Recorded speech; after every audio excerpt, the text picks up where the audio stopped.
সারা সপ্তাহ জুড়ে সকলেরই স্কুল অফিস নিয়ে এত ব্যস্ততা থাকে, যখন রোববারটা আসে তখন বেড়াতে যাব না একটু রেস্ট নেব সেটা ভাবতে ভাবতেই সারা দিনটা চলে যায়। আর এই সপ্তাহে যেহেতু আমরা একটা দিন এক্সট্রা ছুটি পেয়েছি, তাই ভাবলাম বাড়িতে বসে লাভ নেই, চলো বেরিয়ে আসা যাক। যেমন ভাবা তেমন কাজ, আমরা মেয়েরা মিলে চলে এলাম নন্দনে।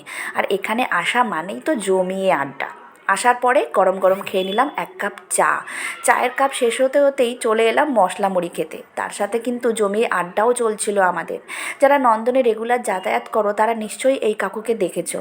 তাই এখানে দাঁড়িয়ে মশলা মুড়িটা জমিয়ে খেলাম আর আমাদের নেক্সট প্ল্যানিং করলাম।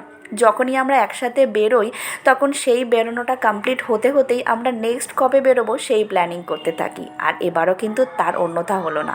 এরপর যেহেতু সন্ধে হয়ে আসছিল তাই আমরা চলে এলাম একটু ফটোশ্যুট করতে। সবাই মিলে বেরিয়েছি আর ফটোশ্যুট হবে না তা তো হয়ই না। চলো, আজ এখানেই টাটা।